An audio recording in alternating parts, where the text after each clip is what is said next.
Oor die veld kom dit wyd gesmeer. Die lied van 'n volk se ontwaking, wat harte laat sidder en bewe.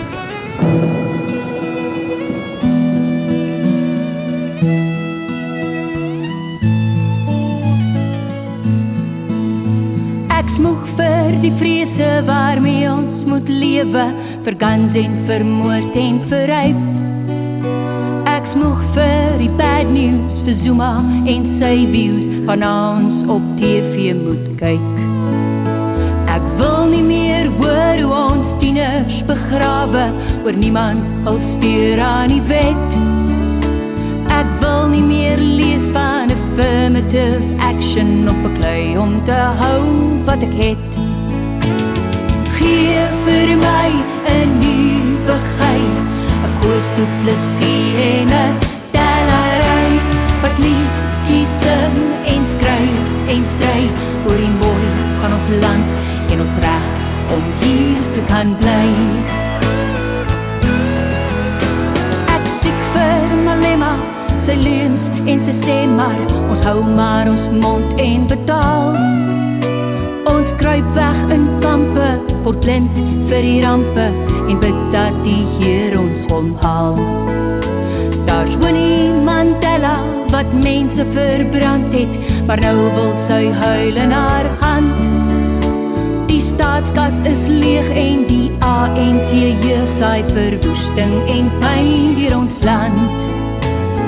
Gee vir my 'n nuwe geit, 'n koers toe plesie en 'n tellery, wat liedjies sing en skryf en stry, oor die mooi van ons land en ons reg om hier te kan bly.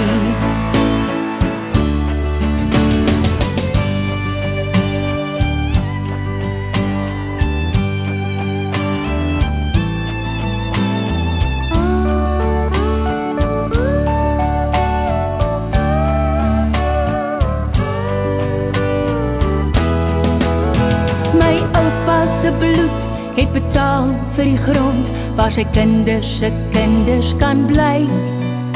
Maar sy huis en sy lande is nou in die hande van die vyand teen wie hy moes stry.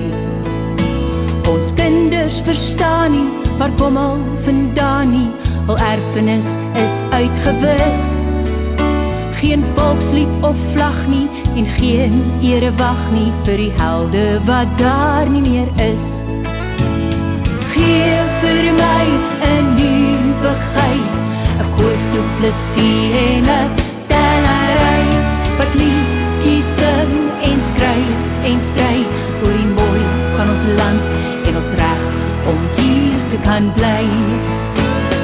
Gee vir my 'n nuwe geit, 'n koers toe plesie en 'n tellery, wat liedjies sing en skryf en stry, oor die mooi van ons land en ons reg om hier te kan bly.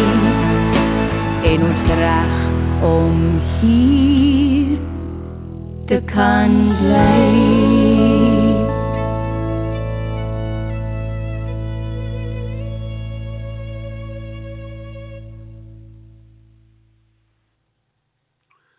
Good evening, ladies and gentlemen. Welcome to this evening's edition of Radio Free South Africa. Karin extends her apologies. She's still not able to take back control of this program. So you're stuck with me for another edition. I hope you can bear it. All right, I'll do my best.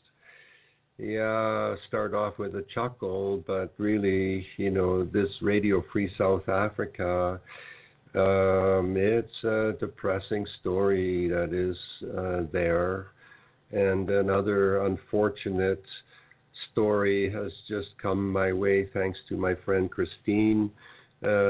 Sent this, drawing my attention to a complete turnaround in Australia. If you recall, last week I talked about how Australia was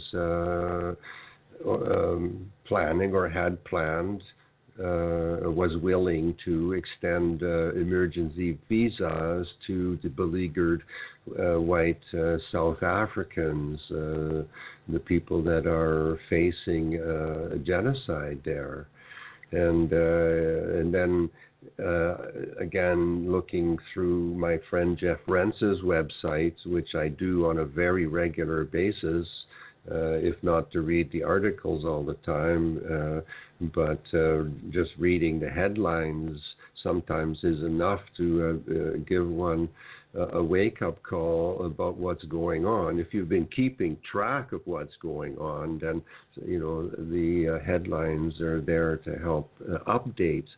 Well, Jeff has been well aware for a long time regarding the plight of South Africans, particularly the white South Africans, and he has done interviews with Karel Forster in South Africa several times, and various other people have talked with him. Also King Kuhibaha, Cornelius III of the Khoisan people. Jeff has talked with him and with Karin, and so Jeff knows all these people, and he golly, I don't know how he handles it, day after day, week after week, year after year, now going on 24 years. Jeff Rentz, getting the real information out there for us. And gosh, the weight of that information, it's how he can bear up with it. I mean, he is doing us a great service, realize that. And, and he's had death threats and attempts on his life also, because what he does is, in my opinion, Jeff is the king of the alternate news. He's been doing it the longest and the most consistently all this time. And so if you are not a subscriber yet to his archives, his radio interview archives, oh gosh, for the mere price he charges, it's just not very much. It's $57 a year to access literally thousands and thousands of hours of interviews with some of the most amazing luminaries on the planet, and people who are in on the real stories of what's been going on and is going on planet Earth. And it ain't what you were taught in high school, that's for sure. Anyway, the bad news that's coming out of Australia is that they are not going to extend emergency visas to white people in South Africa, claiming that the murder rate of white South Africans is not anywhere near the murder rate of black people there. Well, when you consider there's 40 million black people there and only, like 3.7 maybe million white people left in South Africa, and with the natural propensity of the Negro to commit atrocities, I mean, the more horror one can commit upon an individual, the more juju goes into the meat, whether it's black or white.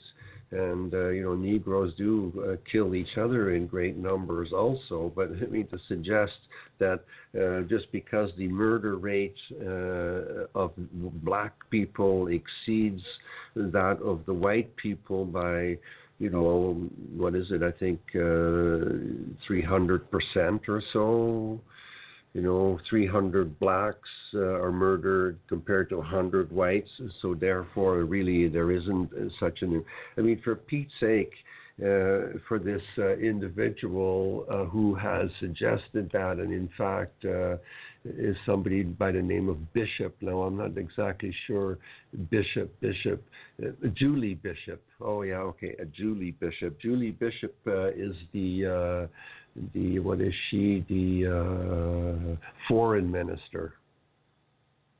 Yeah, Julie Bishop. So it makes me wonder, is she a Jew or is she somehow connected with the Jewish entity, but a woman, like an Angela Merkel and Theresa May and several of these other, women, and then of course morons like Justin Trudeau.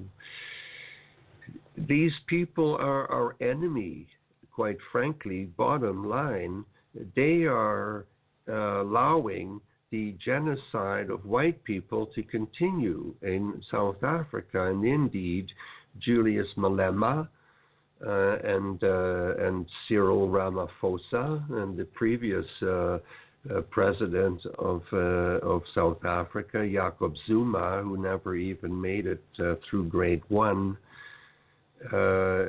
These are Negroes with being African Negroes, according to J. Edgar Steele's amazing book, Defense of Racism, which is still, I think, available last time I looked on Amazon.com and various other places.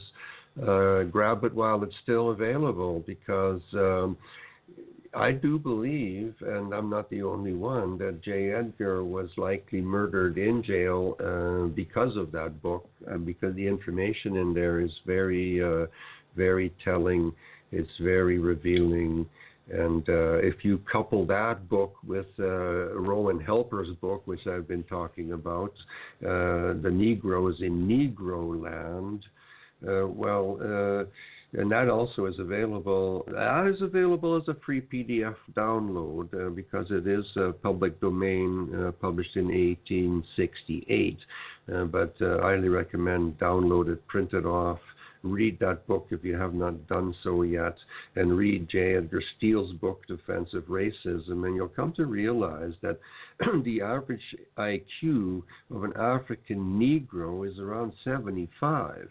And if a person in North America is white with an IQ of 75, they likely would be in special class for sure, and may likely be institutionalized for being mentally retarded, of a fairly significant nature. Because when you consider that scientists who study primates, they have used human IQ exams with, say, gorillas and chimpanzees and bonobos, and they have found there are gorillas, in fact, that score upwards of 85% on IQ exams, albeit they can't talk with their mouth, but they can certainly talk with their hands, and they can communicate, and very effectively so. Indeed, some of them can communicate, at a level that, other not particularly bright human beings would consider to be, fairly eloquent, 85 IQ. When you consider that the average IQ is set at 100, that's the mean intelligent quotient, 100. Well, now what is happening because of the influx of third world, lower IQ individuals, and many of them of a hive-mindedness called Islam, they don't read an awful lot of other books, and because there's a whole lot of inbreeding within that particular group, the Muslims, evidence of multiple toes, for example. I've seen a photograph of somebody that had 8 toes per foot.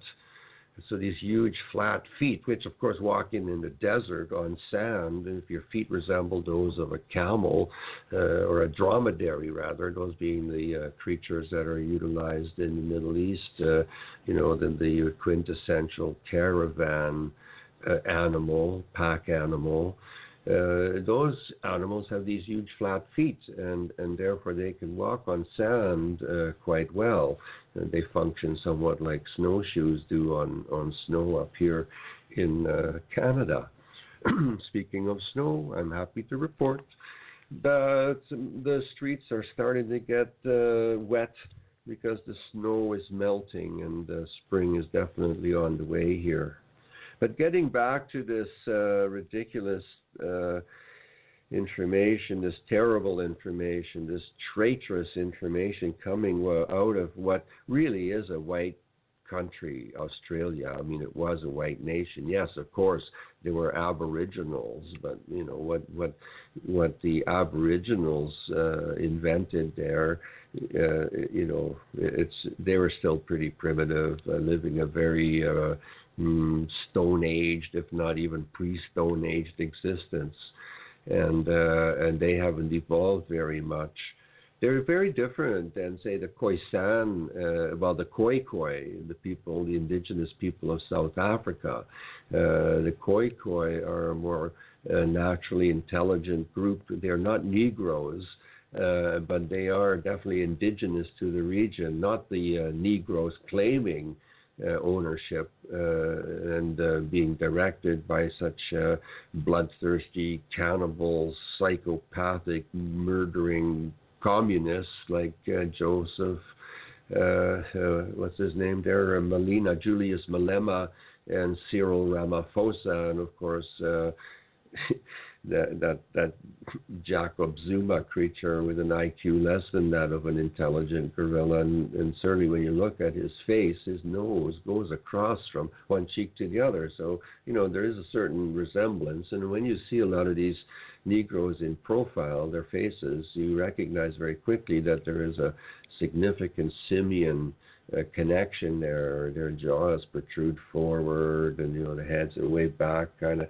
Oh, they're just odd, way different, genetic manifestation in a human body, and it is something how some of those black people, they are huge. My goodness, they're built like gorillas. And, you know, that's certainly a fact, and physically incredibly strong. And those with the violent propensities, they are incredibly dangerous. I mean, what's happened to, albeit, I mean, certainly there are lots of muscular and strong white men and women too in our race, but by and large, we are have evolved in such a direction that we have spent more developing our minds and our talents and you know, our music and our art of all kinds and literature and, you know, our sciences and technologies, and you know, we're sort of have evolved into those the quintessential aliens, you know, the big heads with the spindly bodies, and not any particular interest in malevolence. You know, we are far more interested in say figuring out some way to build a tunnel, you know, under a mountain or under the ocean, or you know, that sort of thing. Damming an ocean and building a nation, the Netherlands, my home country, which, gosh, if I go back to my home city, the place of my birth, which is Amsterdam, I would find it very different, I am sure. When I left the Netherlands in 1960, that was entirely a white country, and I had never seen a Negro. In fact, when I came to Canada, I never saw any Negroes here until just recently. And, well, down east, certainly Halifax, Nova Scotia, the Negroes have been there a lot longer, but I don't live there. I've spent most of my life in living in Alberta, and also a very good portion living in Saskatchewan. I've traveled a whole lot all over, but you know, not for some time. And I do watch the alternate news, follow the alternate news, and I certainly do that quite a bit on Jeff Rentz's website. And so if you go there today, he has posted quite a bit of information again down the center about South Africa, and he has there posted photographs of a number of the victims of the murders going on in South Africa.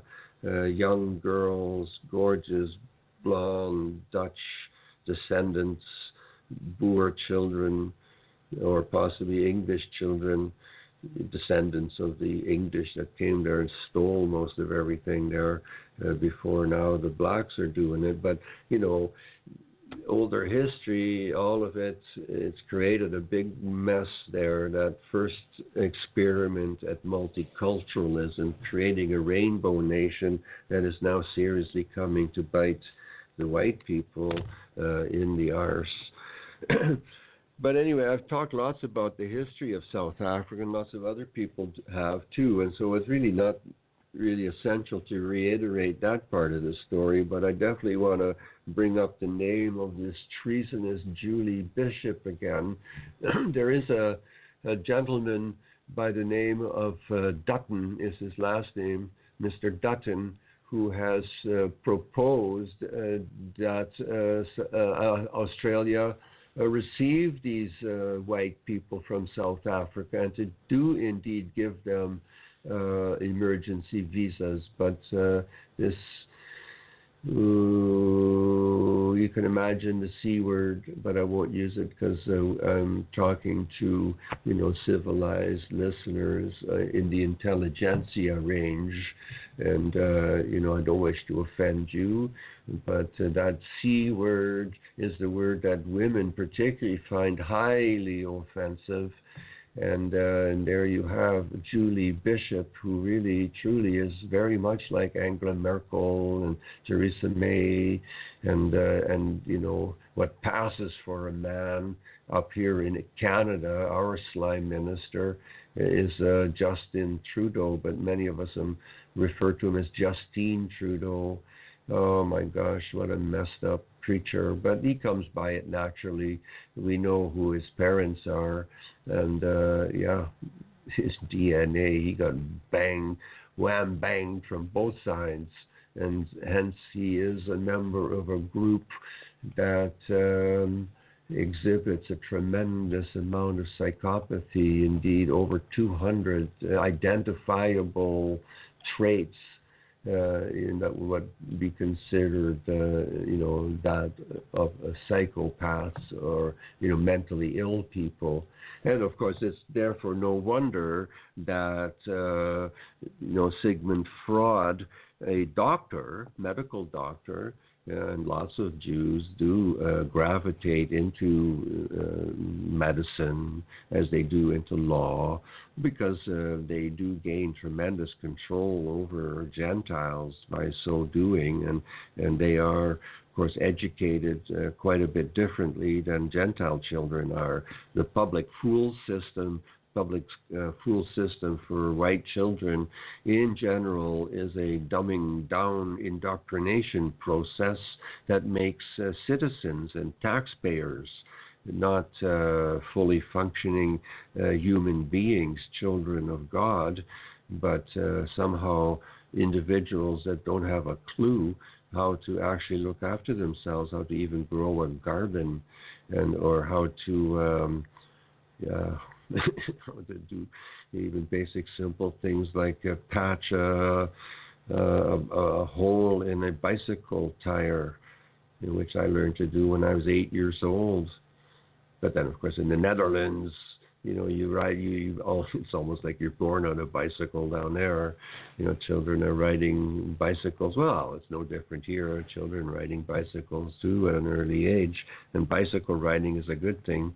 But it seems to me that the circumstances where children can ride their bicycles are diminishing. Lots of children now living in urban centers, and and that is part of the Agenda 21 plan, is to move everybody into highly compacted urban centers where people can rent an apartment for exorbitant rents. But the apartment itself is less than 300 square feet. It's just basically a room. And people are expected to live in such a tiny space. Well, it's not natural. Well, I mean, if you are of a lower level, whatever creature, you let's say you take, somebody that is born in the middle of a kraal in Africa, grows up in a place that is essentially a hut with no windows and a flap of some kind for a door, if there is even a flap, mud floor, fire in the middle, place stinks to high heaven. There's not much circulation of air in there, but no bathtubs and no running water and so forth. Rains, everything's mud out there because they don't have sidewalks. And that is the story down there. And so those are the people, the descendants of those people are the blacks that are claiming ownership of the property of white people in South Africa, and now are going on about a carte blanche theft of all white people's property without any kind of recompense. And that is the official policy of the ANC government there, communist government. And as you recall, if you've read the Communist Manifesto, the seizure of private property is, one of the primary items on the list. And that is certainly what we saw happen in the Bolshevik Soviet Union, when the Jews, basically robbed the white people blind and murdered possibly upwards of 145 million white Christians there. And one of the reasons they did that, and there's several reasons, that, they don't do it just for, the show-up business. They don't just do it for murder and mayhem, although there are certainly, like I said, there's over 200 identifiable psychopathies identified in that Jewish tribe. And so, mass murderers are mostly Jewish. It so happens, hey? Yeah, well, you wonder. If you take a look, and I've done it not too recently, but probably about 6 or so months ago, I Googled mass murderers in the United States. And the list came up, and, people like Ted Bundy and Son of Sam and Jeffrey Dahmer, and so on came up. Well, as I went through that list, and it was a long one, turned out that most of those people were Jews. People, I don't know, they're not animals, because animals don't do that. They don't just kill for the sake of killing. And the case of the cat and the mouse, the cat is playing with something that moves around, and it's fun to play with, but but it's so much larger, and it's thinking, oh yeah, I'm giving this thing a little tap to knock it across the room, and and it's going to run, and I get to chase it and stuff. They do that with the toys you bring home that have some catnip in them, and so the fact that the mouse ends up dying in the end. If it's your cat, a house cat, that gets to go outdoors, or you may have mice inside. Sometimes they eat the mouse, but sometimes they'll bring it home for you to cook for supper. They do like to share, cats, to give back a little something. Yeah, they're a funny creature, cats. But anyway, so Mr. Dutton in Australia is saying we need to give the people, these white people in South Africa, emergency visas, and Julie Bishop is saying no, and nobody has grabbed her yet and held her to account for being an absolute moron, a traitor to white people. Oh my goodness, she is really. Well, Australians are going to have to take care of her. I can't do it. I'm here in Canada, but I certainly suggest that she should be held to account for this, and the government of Australia needs to be seriously addressed. The problem is that democracy has got us where we are. In the case of South Africa, democracy got them a traitor by the name of de Klerk. I think it was F.W. de Klerk. And then he basically gave South Africa up to the Negroes. Yeah, F.W. de Klerk, that traitorous cockroach. If he's still drawing air, I highly recommend that he be hauled into a court of people, white people, and be found guilty of treason. And the ultimate penalty that we should effect upon traitors is death by hanging, and it shouldn't be a quick hanging either.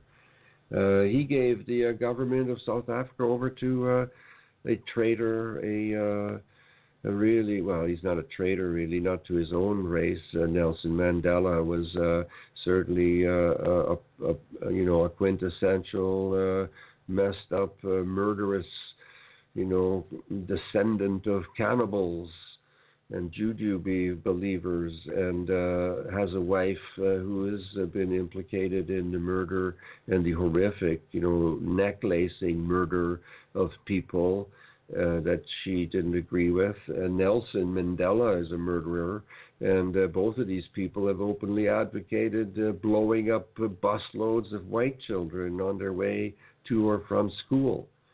And then they award that little cockroach the presidency, and of course the rest is history. And then the African National Congress is a completely communist government made up of the descendants from the far past of simian human hybrids that were invented by genetic engineers. And some people are saying, oh, that was the Anunnaki or the Nephilim, or who knows. I don't know. I wasn't there. I didn't see them jiggling stuff about in petri dishes and test tubes, so many thousands of years ago.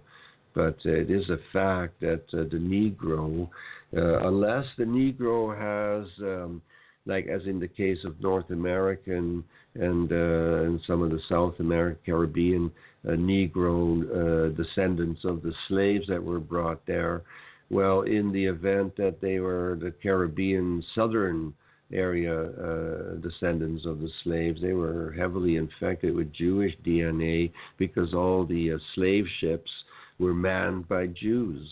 Everybody on board that were running that ship were Jews, and certainly lots of, we'll call it hanky-panky went on with the sailors and, likely the administrative staff, whatever.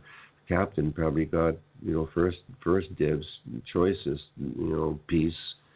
And then black people, Negroes, they're all blaming us white people for slavery. They've been holding that Damocles sword over our collective heads, but it wasn't us. They keep forgetting that. And the reason that so many, Negroes in North America are so messed up is because they are infected with that Jewish DNA. The only reason they have any kind of intelligence and can be somewhat closer to the functioning level of white people is the fact that many of them were also miscegenated with Irish white people. Lots of slaves were pulled out of Ireland by the Jews of England and their land stolen, and they reduced the slavery. They called it indentured servants, but it was no different than slavery. And the treatment they received at the hands of their masters was most cruel. In fact, likely more cruel than what the Negroes experienced. But you got to realize that the white people, particularly the white people of the United States, they didn't really have a lot of black slaves. The stuff that you kind of see in the movies and so forth, that's all a bunch of Jewish nonsense.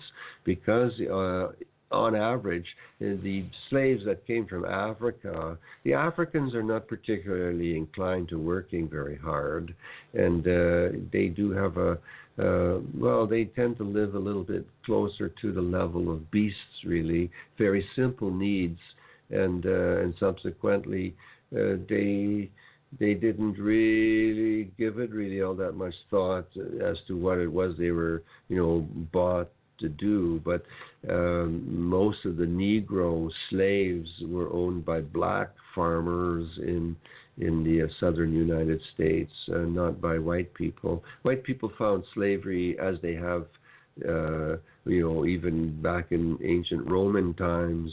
There were lots of intelligent Romans, philosophically minded Romans, who also recognized that slavery is highly counterproductive and indeed creates a huge class of people not able to work because it's all being done by slaves, and subsequently economically, people, the non-slaves, even though they're freedmen, they have to be given something to give them, something to do to occupy their time, because otherwise life gets a bit boring and somewhat demeaning, and really there isn't much hope for getting ahead or achieving anything. And so, that's the reason why bread and circuses, that whole thing was developed, and emperors, basically had to keep the lid on a boiling pot. Well, we see that at the present moment, that lid has come off in South Africa, and the pot's boiling over, and we're likely seeing now about 90,000, I would suggest, murders since 1963 of white farmers, the Boers being, particularly victims of these psychopathic, murderous chimp hybrids. And they do, as I said, believe in juju and magic. And so, like what happened in Zimbabwe, when the white farmers had finally completely fled the place or were murdered, the farms gradually became totally non-productive. And the Negroes, believing in magic, they think that white people put a curse on the land, and subsequently that's why it isn't productive. They don't recognize the fact that they are retarded and not able to run anything. A retarded person doesn't really know they're retarded. That's why you see so many retarded people out there, if you still see them out there. Well, in some places more and more, because the asylums are releasing them. But, they always got this big, real silly grin on their face. And, lots of them kind of look a little bit like, the orangs, Sumatra and, Indonesia area, the orang-utang. It's very interesting, the similar kind of features that they have. So that may also be one of the simian breeds that was crossbred with human DNA to come up with Negroes. It is an incredible situation, and then to consider that many of these Negroes have been infected with Islam, a hive-mindedness that is not at all open to reason or discussion. It's either Islam or the highway, and the highway is a highway to death if you are an unbeliever. And I don't get why they are so passionate about converting everybody and making us all be the same as them, and then to be so terribly misogynistic and pedophilic in the case of the men. Truly, the Quran is a book that, if read continuously, and in many cases that is the only book that Muslims read, is the Quran. Repetitive reading of the Quran really creates a strange, weird vibe in the mind. Certainly in my mind, I read the book through about 4 times in the preparation of a book. about the Quran. And you can see it is advertised in Rents.com under the Muslim section. So, if you haven't done so, I strongly recommend get that book because it's a quick read. It's basically a Reader's Digest version of the Quran, and it's very honest. But you cannot help but come out of that thinking, holy moly, we better put a stop to the invasion of these people because once they reach critical mass, they use democracy as a cudgel against the rest of us. And then the next thing you know, your mayor and city council are Muslims, and before you know it, there are public executions in front of City Hall. Stonings and mutilations and beheadings. Yeah, it's coming if we don't put a stop to it. And so, here's Mr. Dutton in Australia trying to help, and he's being shut down. And I just don't get it. How is it that all these people that are, the government of Australia haven't shut down this Julie Bishop? Oh my gosh, it is like, the impression that I am starting to get, and I'm not the only one, is that in general, people's brains are turned to mush. And as a result, they really are not really paying attention that closely. Well, of course, due to the Jewish involvement in the financial affairs of most people worldwide, actually. So many people are working so hard just to keep their head above water. Just myself, for example, living on a tiny pension. And gosh, today I was hit with bad news from the bank. And, it's not a good feeling when you are living on less than half of what, say, a Somali refugee gets paid coming to Canada.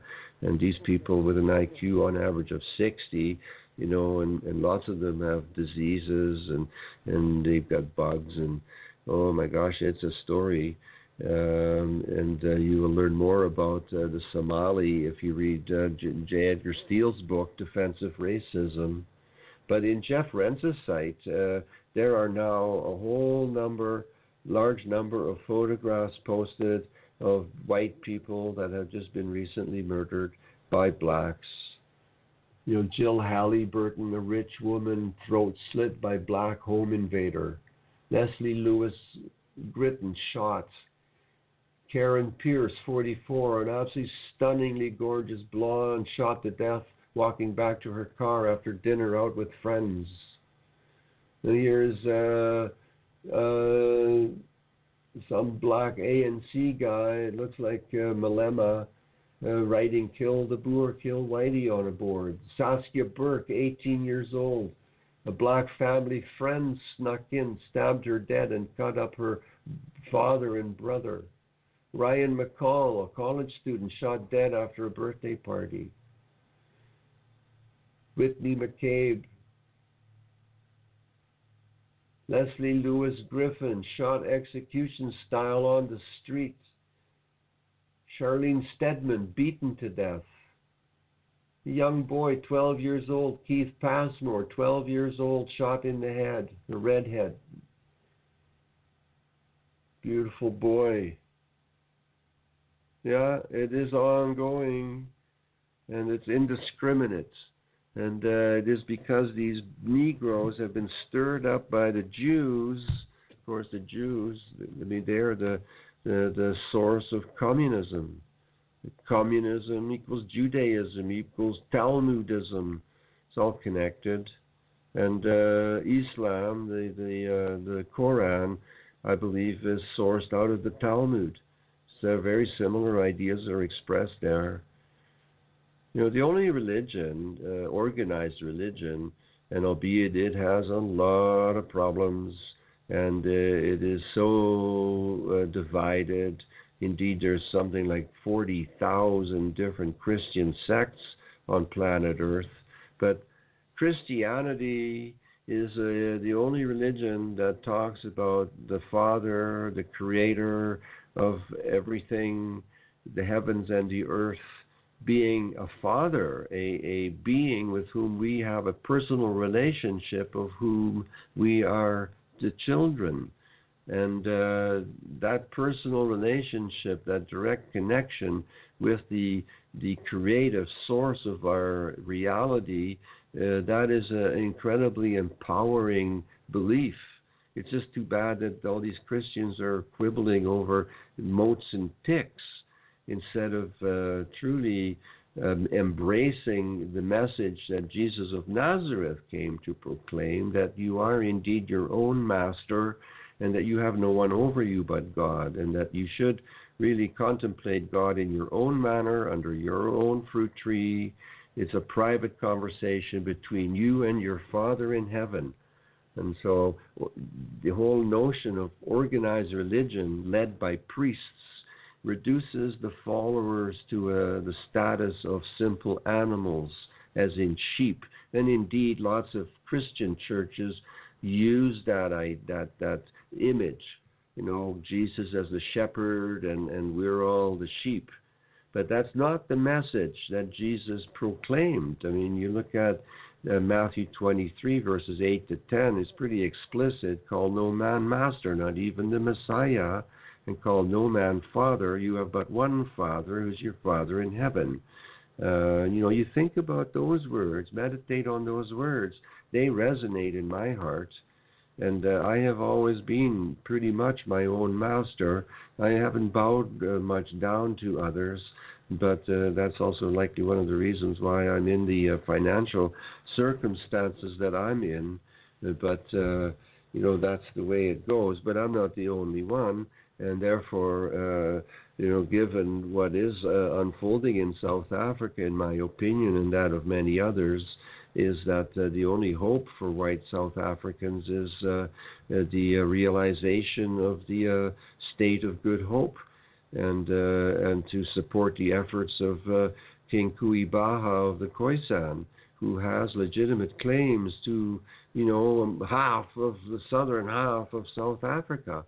And if that secession is ratified by other nations, and they recognize that as a sovereign state, then indeed it could be the place where the ANC thugs may find the short end of the stick. They may find the end of a rope, or they may be, expelled and the border sealed to Negroes and Jews and other practitioners of evil, because the intent is to create a state, the state of good hope, where Christian values and the traditions that stem from the Golden Rule are practiced, and where Jewish malfeasance cannot open any kind of doors or windows, that they are kept out of everything, including the country. White people worldwide need to wake up. We are at war, and Jesus did identify that we are at war with principalities not of this world, and some of those principalities are directing these evil, savage, beastly, murderous Jews who are Jews.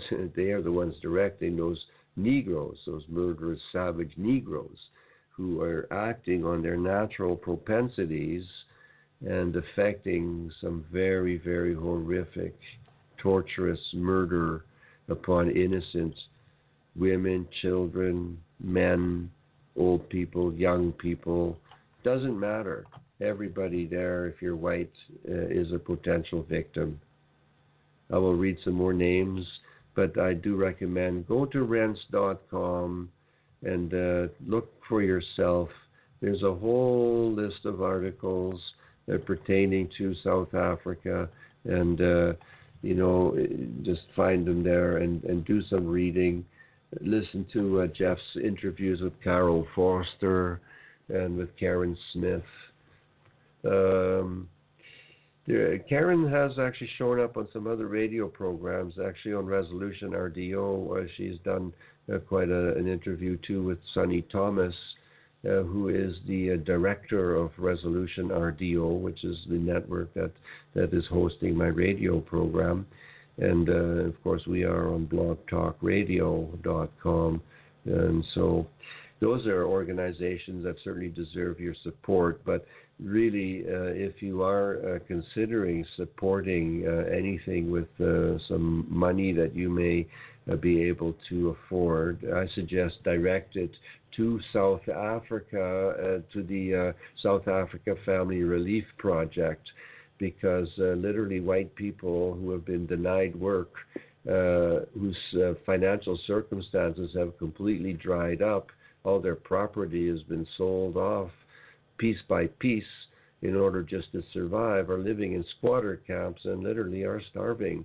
And so Lee Dupre is able to receive money through RadioFreeSouthAfrica.com. So go to the website connected to this radio program, and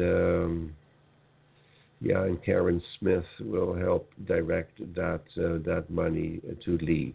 Karin Smith is completely connected and involved with the entire secession movement and is in direct contact on a pretty regular basis with King Kuibaha. And indeed, I have also been honored with emails from Queen Jenny, who is the queen of the Khoisan, a very gracious lady, and it's been, I used to send her around when I was still writing down the rabbit hole columns. I haven't done so for a couple of weeks, but what is there more to write about? I think I've covered, lots of topics, and lots of other people are doing an awesome job out there, yakking on blog talk, radio programs, and interviewing this person and that person, and there's so much internet chatter now, which is great. I mean, the alternate news, the fact that we now have access to, more important and real, true information instead of having to be subjected to all the news we need to know coming from the mainstream Jews. The fact that only 6, I think it is, Jews that own all the mainstream media, that is pretty sad reflection of where we're at as far as democracy and free speech and all of that. Well, I mean, democracy, it's demonocracy, and it is literally a top-down tyranny of the masses who are completely directed and controlled like sheep by the shepherds who are the mainstream Jews. And so once you realize that, of course, you want to turn off your TV set and stop subscribing to television and go on the internet and just get, pick and choose your entertainment. You can get anything that's in, old movies, old television programs, when those things are still relatively, okay, value-wise. Davy and Goliath, for example, that's a television program that I used to watch as a child. I think 12, 13. I used to be very tuned into Davy and Goliath. I loved that program. In fact, I, as an adult, watched some episodes recently, a couple months back, and boy, that just, the values expressed in that program are really, truly of a high quality, white Christian quality nature that that is just the way things should be, the way we should be thinking and operating. Highly ethical behavior is espoused there. Same with Father Knows Best, but I saw an episode, and I was watching a number of episodes, because, again, I was just bringing back some memories of my childhood, the show Father Knows Best. But there was an episode in which Father criticized a poem that young Kathy, who was in grade 4, had written, And it was a wonderful poem for a child of that grade 4 level. And here is a father who thinks of himself something of a poet. Was involved with a poetry club. Being a bit of a nerd, I suppose. A poetry club at university or at college. And then he's expecting young Kathy, grade 4, to be writing something that maybe Shakespeare would have written, and then he's criticizing her and her poetry, and Kathy overhears, and the child's devastated. Just the idea that he expressed those kinds of ideas about his child's poetry, like, to me, that turned me so off. I haven't watched another episode since. That's certainly not something you do to children. Is when a child, comes up with something all proud, and you want to celebrate that with the child. That's a celebration. It's not. You can't impose your adult levels of experience and knowledge and overstanding about things, poetry, for example, and expect a child grade 4 to have those sort of levels of awareness about that particular artistic endeavor. That's just absurd. And yeah, so anyway, father knows best, but in that particular case, he didn't know best. But now let's see who does know something best. And, some people think Ron Paul knows things best, but I am suspect of Ron Paul just as I was suspect of Ross Perot. I see him as, it's an allowed opposition. It's just sort of part of the show of business, You get Ross Perot jumping around back in those days, splitting votes, but talking about the plight of the working man and so forth. And yet, look at the palatial homes he owns. Or same with Ron Paul. He's not a poor man. And the fact that Ron Paul talks as if it's true, the official story of 9/11. He's totally espousing bullshit. And so that's the reason I'm suspect about Ron Paul. Just comes up because I just saw his name in something I was reading here. But I'm just going to grab a few ads because it is advertising time. And so how about we listen to this one? Oh, I don't know. Are we allowed to criticize our advertisers? But in this particular case, Judeo-Christian, I didn't know that's what this ad was. It didn't explain that. Had I known, I wouldn't have put it up on my program, because that's like saying oil and water can mix, and, it's something that works, but it doesn't. Oil and water do not mix, and Judeo-Christian, that's it's like saying black is white, red is green. It's absurd. Jews think of us non-Jews as animals in human skin, to which anything can be done, and indeed is done, because they run the banks, they run the media, they run your government, they run your schools, they run your medical industry, they run your legal industry. And so there you are. All those places, Jews are heavily infected in there, and that's the reason why we Gentiles are having the problems we are having, and that is why we are being genocided, because we are the only ones that actually will do something about them once we wake up. But now, golly, they've gone a long ways towards disarming many of us and rendering many of us kind of helpless because so many have been intellectually killed with the public fool system, where ignorance, that system creates this overall ignorance and a lack of will to overcome that ignorance. indeed, as I said, people are so beleaguered, working their ass off just to pay their tax burdens, onerous burdens imposed by Jews. And, and then when you look at the horrific history of the murder rates conducted by Jews worldwide and ongoing, they are really, I lay it in their lap, responsible for diminishing the white race from where we were, say, 30-some years ago, about 30%, 35% of the world's population. We're down to less than 10%.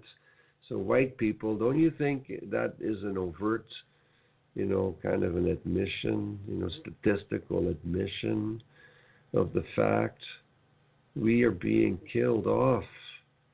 And you look in the skies, white nations are seeing this geoengineering project ongoing. Now, I'm not sure what the circumstances are with regard to that in China, but, I do get the impression the Chinese government there is likely interested in reducing numbers, and so it is quite possible they're using the chemical spraying there as well to diminish, the numbers of people breathing there. Let's have a little chat about Mr. Donald Trump, President of the United States, who has a lot of skeletons in his closet, and, indeed being a New York City real estate developer and global developer of golf courses and hotels, resorts, and so forth, he's rubbed shoulders with a lot of Jews and a lot of mafiosa, those are Jews, the Cosa Nostra, the thing that we do, they come from Sicily, so you think they're Italians. Well, yeah, they're Italian Jews. Huh?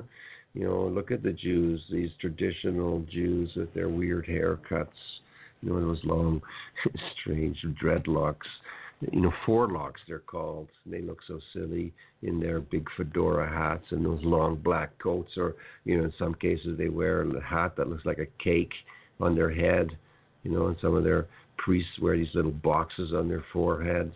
They all pretend to be so holy, but, they really are vile serpents. They smile and pretend to be your friend, but beware. Beware the Jew. The Jew is admonished in the Talmud that he must lie, cheat, steal, and even kill goyim.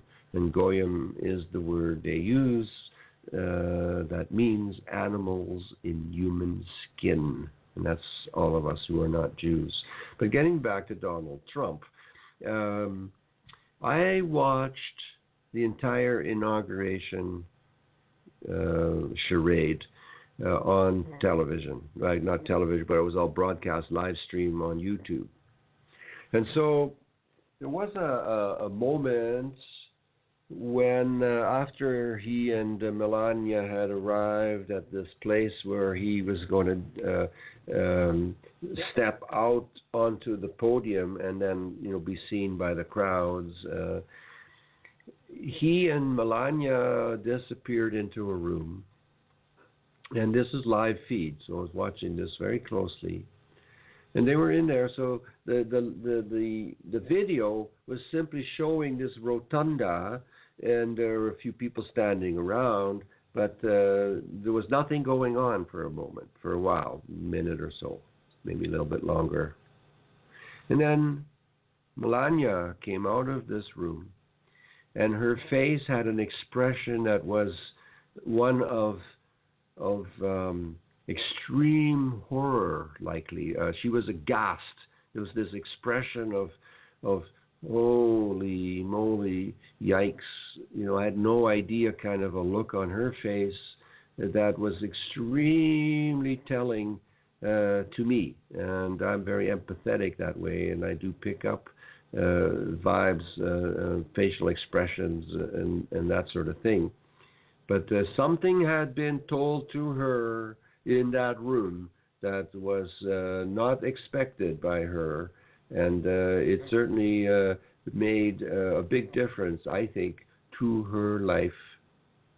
Anyway, she walked down towards the podium, and then Donald Trump came out, and the expression on his face was exactly the same. The exact same expression of, whoa, what have I just seen? Something like that, you know. I never expected that. I mean, albeit, you know, Donald Trump is who he is, not exactly the most righteous of men, but he does have, you know, I mean, we have our good and bad side, but, you know, to a degree, Donald Trump isn't a malevolent individual. He's not a murderous son of a bitch. Not, you know, he's a real estate developer, and certainly he's pulled some, you know, likely sneaky deals, whatever. Doesn't, I mean, I am not privy to any of that, and I'm not making any allegations. But you know, really, it just makes sense given the circumstances that he grew up in. But anyway, both he and Melania were given something to see, something to understand, and then they went, and you know, and then the rest is the rest of the story. Well, I went back sometime later, not the same day, but this was possibly a week or so later, to have a look again at that YouTube video. And that scene, those two scenes of Melania and Donald coming out of that room for a moment, standing in that rotunda with that look of, it was almost like fear too, actually. It was just really something I did not expect to see. But they had definitely been, something had been revealed to them that didn't sit well.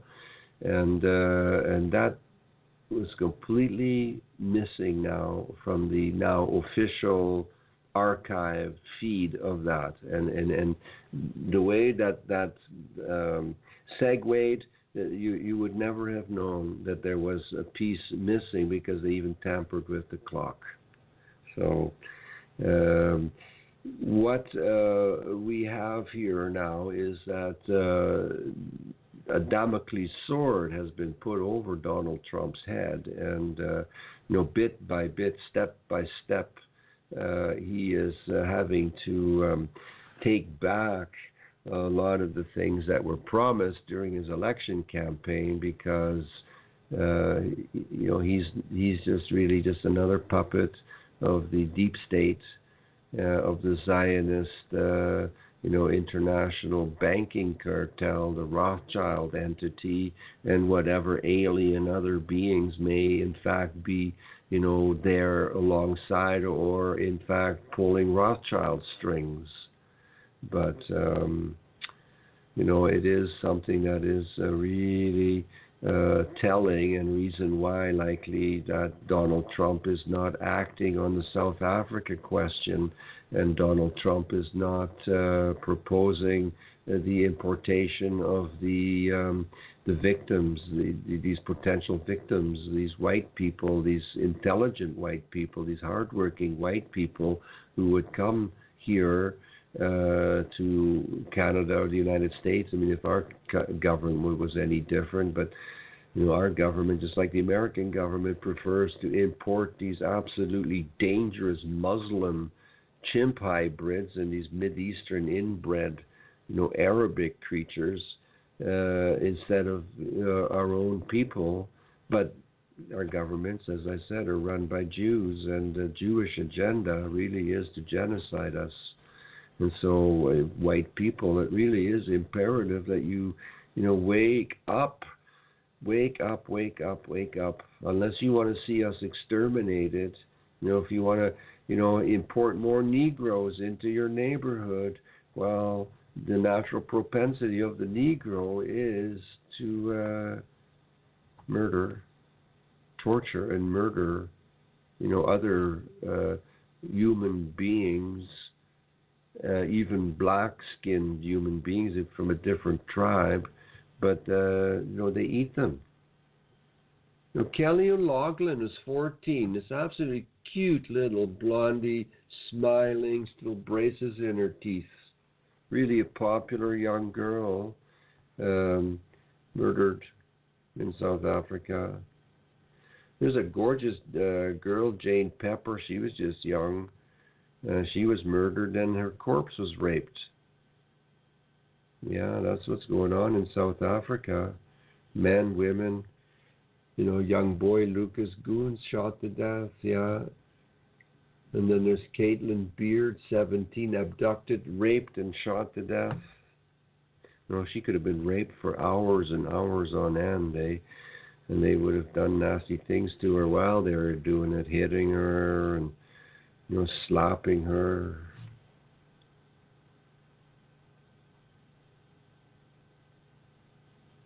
Sometimes what happens is that cell phones are stolen, and then say a child is texted by what appears to be mom or dad, from the stolen cell phone, and then lured to their death.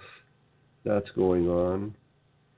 Oh, it's so, on Friday, just this Friday, last Friday, farmer's wife shot, raped in front of her children.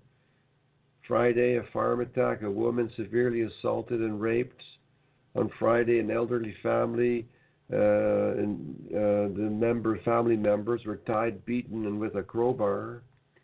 On last Friday, a farmer was tied up and savagely stabbed. An EFF spokesman says that taking farms from whites is justified. Family tortured with a hot iron and boiling water.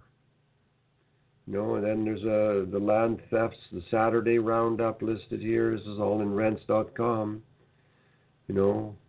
Another 16 land grabs were reported to Karel Vorster, and only one mentioned in the South African mainstream Jews media. There's all kinds of information in here. Julius Malema gives notice, white farmers to leave South Africa. And Jeff had to get that information from Kenya, of all places. Malema, Mr. Malema, Julius Malema, he gives notice to white farmers to leave South Africa. White South African genocide 5 days ago. Land theft in Marlborough, which is a suburb in Johannesburg.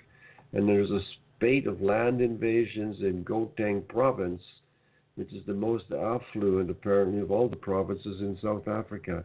So those are some of the headlines coming out of South Africa. So white people, now Donald Trump can't do anything because he's controlled by the Jews. They've got his skeletons. They got flashlights, ready to direct at an open closet door. And so, what do we do? Well, the best thing we can do is to promote awareness and just keep hammering at government officials. Somebody may be paying attention. Somebody might listen. Perhaps you yourselves can sponsor a white South African family. I suggest you get in touch with Karin Smith. Smith's organization through radio freesouthafrica.com and Lee Dupre.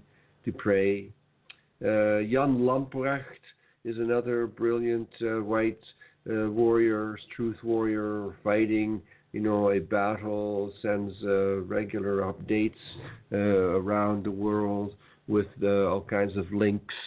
So if you haven't done so, you could look up Jan Lamprecht.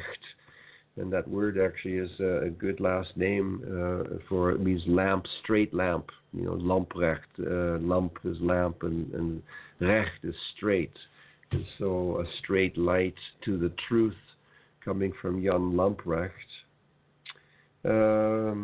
Another thing you could possibly do is make some posters to raise awareness. A single sheet, 8.5 by 11.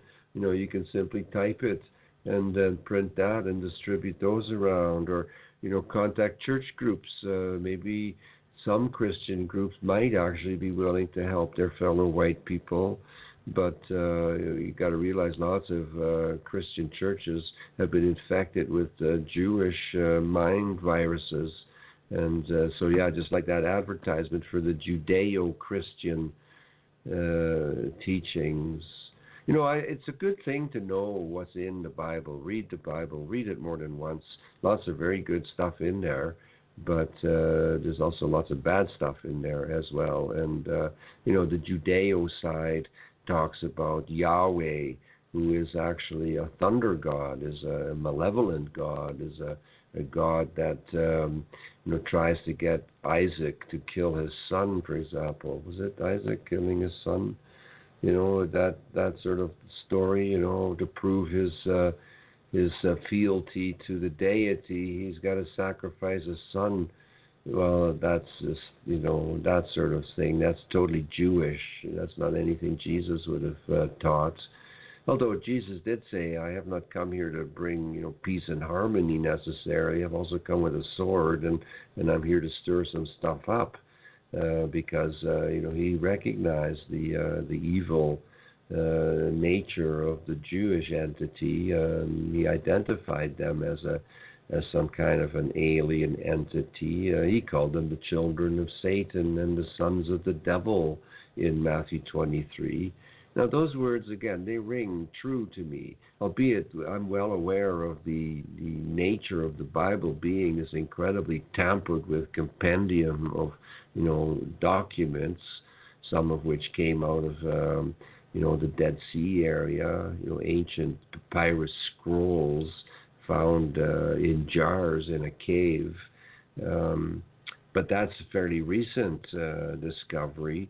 But, there's lots of papyrus and vellum that was left over from earlier times, Roman times, and so on, have been carefully preserved and passed up, but written in Latin, in Aramaic, in Greek, languages which most of us don't read, and subsequently we are victims of the translators.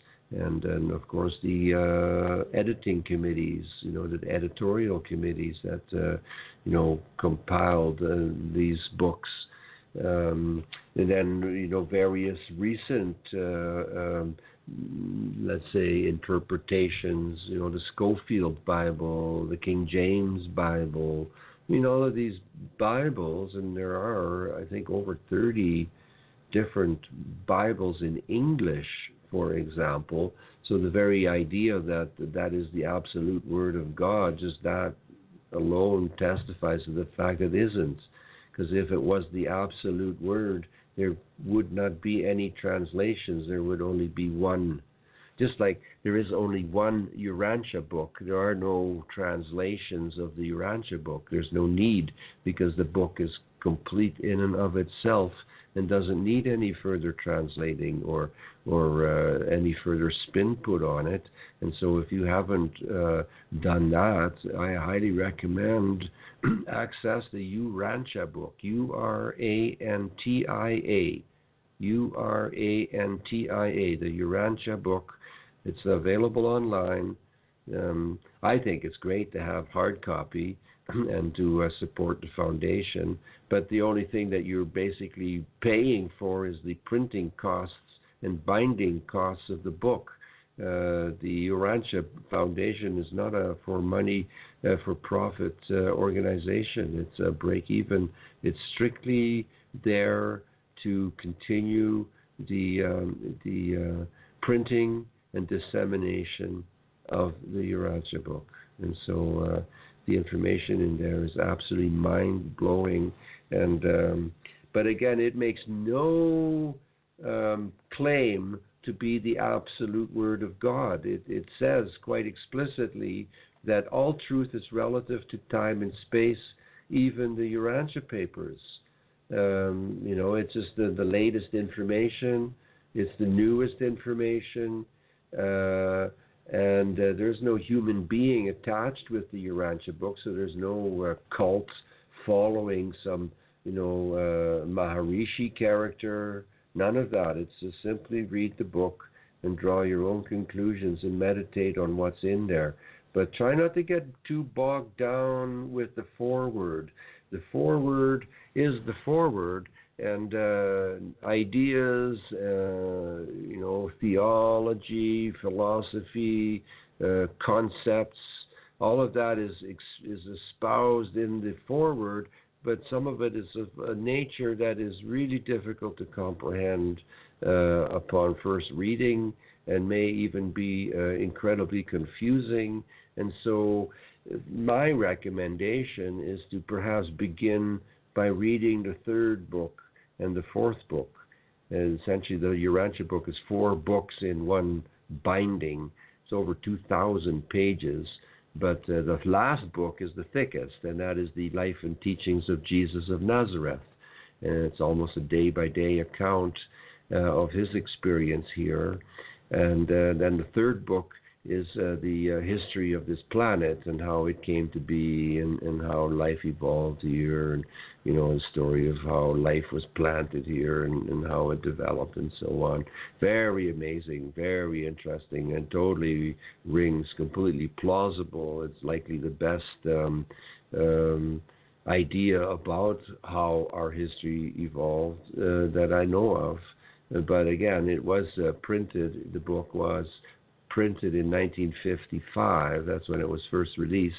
And, the minds of people in 1955 are quite a bit different from the minds of us now in 2018, given the plethora of information that has come our way, and indeed the acceptance of, ideas like those of, say, about UFOs and the possibility of alien beings and there being life on other planets and so on. The Urantia book does state that life is the norm in the universe, and not the abnorm.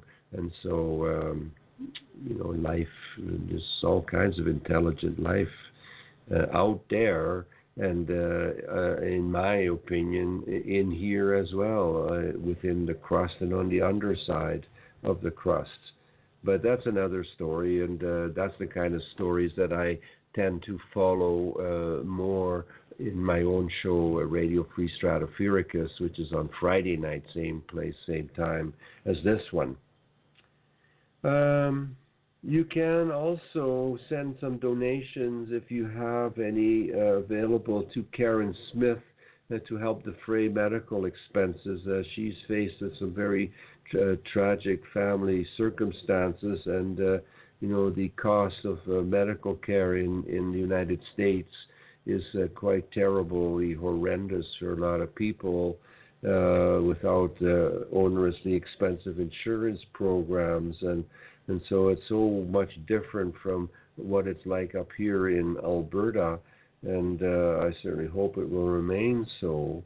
Not that I am a big user of the medical system. I'm not. I'm a very healthy character, taking good care of myself. I've been eating really healthy food and supplementing my diet for a long time, since my early 20s, in fact.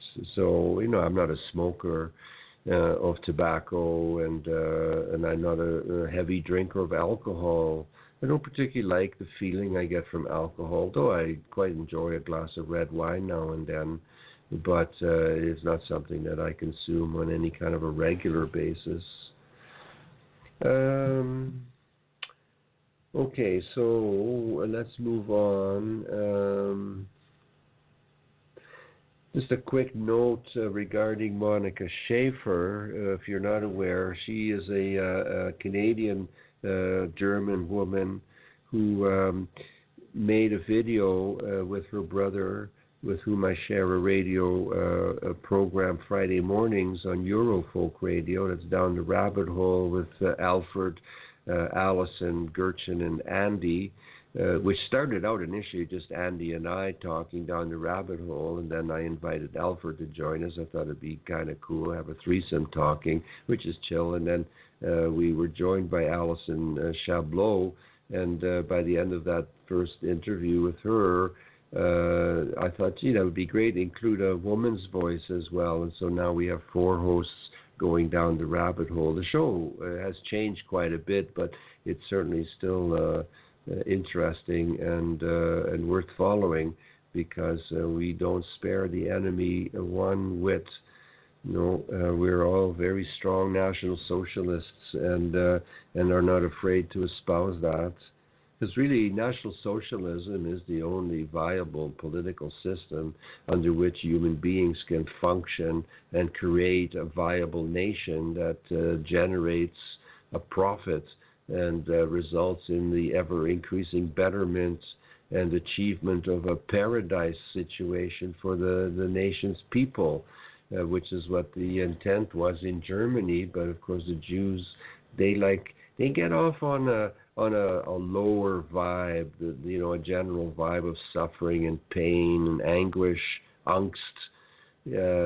So that's my take is that they're not actually human beings, that they are in fact some kind of an alien entity, and where we get off on such good vibes as love and harmony and good meal with good company, that sort of thing. Not to suggest Jews don't like that, good meal with good company, but they like to see the rest of us suffering. They like it for themselves, all the good stuff, but they don't want the rest of us to have it.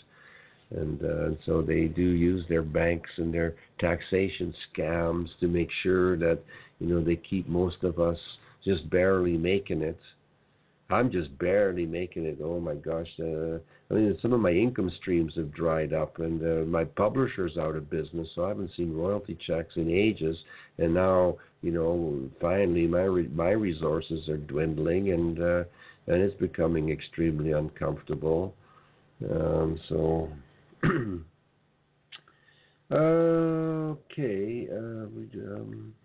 Okay, so now what we see unfolding is that the Third Jewish World War is imminent. And you're well aware, I'm sure, that the All-Allies have blasted the crap out of Syria. They've pointed fingers in the direction of Russia, who's now again, a big enemy, and North Korea, and of course Syria, and Bashir al-Assad, I guess the president of Syria. The West, the mainstream Jewish media, they call him this terrible dictator and all of it. And yet he's this, the guy is a veterinarian. He's an educated man. He's not some bloodthirsty tyrant. When you look at photos of him and his wife together, they're very cultured, westernized people, and he's not the horrible monster that he's painted to be. Neither is, I think, Kim Jong-un, albeit Kim Jong-un, albeit that he is a communist dictator in a country where apparently the people are not all that well off. In fact, when you look at photos of young Kim, well, he's not that young anymore, but he's quite chubby and well fed. But you look at the generals that he's surrounded by, they're all skinny as rails. They're all looking pretty emaciated. So, that is a reflection of the situation there, I'm thinking. A lot of the nation's wealth has been put into arming themselves, but they have good reason to do that, given what was done to them in the Korea War, when well over 30% of the North Korean population was murdered by the Allies that were in there bombing the crap out of that country, for some Jewish reason that they cooked up. But now, they're hell bent on going after Iran. Now, on the one hand, I'm looking at the fact that I've read the Quran, and I know, how Muslims, think about us and what should be done to us. Maybe it's a case of, we're going to get them before they get us kind of thing. But, you look at the history of Iran, they've never threatened us. They've never, bothered with us. They've just been more interested in kind of building up their own nation. And then when you see photographs and video footage of Tehran, for example, you see a very modern, westernized looking city. And it's not, some shithole as some people maybe think it is. No, Tehran's very modern, highly developed, very good infrastructure, all of it, but it is an Islamic country, and I'm not one to propose immigration or even tourism to Muslim countries, because you could end up with problems there not being Islamic, not being a Mohammedan. And so, they do have lots of rules and regulations that, can affect us Westerners. So my advice is, if you do go, just take this, as your sort of rule for behavior. When in Rome, do as the Romans do. So when you're in a Muslim country, be demure, be respectful, wear a scarf on your head, ladies, wear a hat or something to cover your head, gentlemen, and don't be going out in too much revealing Western garb. Dress more like the way they dress, and be respectful, and you'll be fine. But in the really extreme Muslim countries like Saudi Arabia, I wouldn't step foot in there. Not even if you were to pay me, I wouldn't step foot in there. I have no desire to go to Israel either. I wouldn't step foot in there. And I even have doubts about stepping foot into the United States any longer. Last time I was forced to, because I was on my way to Mexico, but we had to stop over in Los Angeles for some strange reason. I mean, I know full well that the range of the aircraft I was flying in could certainly have flown from Vancouver to Cabo San Lucas nonstop, but we were forced to land in LA to go through American customs, and the goon, this big fat thug that was sitting there, looking me over and everything. Oh, I get such a bad feeling from that those kind of people, they're trained in ways to look at us as if we're some kind of low life, when they are in fact, a public employee. It's the public that pays their wages, and to have that kind of an attitude with somebody coming into their country against their will, they should be more friendly and nice. But I always get his name, Kim Jong-un. There we go, Kim Jong-un. Yes. Oh, that guy, it's a tough role that he got pushed into that role at a very early age. He was already dressing up in military uniforms and he was a little kid. And he wasn't particularly interested in school. He was sent to private schools in Switzerland. But he was very interested in sports and other pursuits. But somebody who was coddled and cared for with tender, loving care, from birth and raised to become the leader of a nation. He has quite a burden on his shoulders. You think about it. I mean, it's quite a role that he's expected to perform.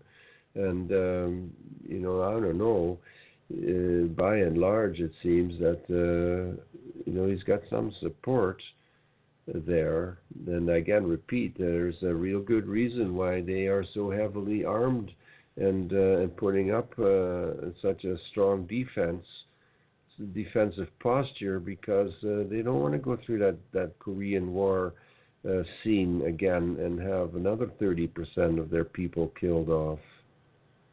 War is such a horrible thing, and the Jewish World War, it's all about furthering the Greater Israel Project and to take over, a fairly significant chunk of the Middle East, and then turn that into a huge fortress Rothschild, where even more, that might be the right answer, and then ship all the Jews from around the world all there in one place. And we can keep an eye on them all in one place there. But I'd much rather send them all to an island, then we can surround them with our navies and keep them there. I think, and that just would be a simpler solution. South Georgia Island, perhaps, down way in the South Atlantic, the middle of the South Atlantic, perhaps. There's not that many Jews anyway. It's only about 17 million altogether, 0.2 or less of the population. And yet they have such a heavy hand on everything. It's, they are clever. Got to realize that part. They are better educated in their Torah or their Talmud Torah schools.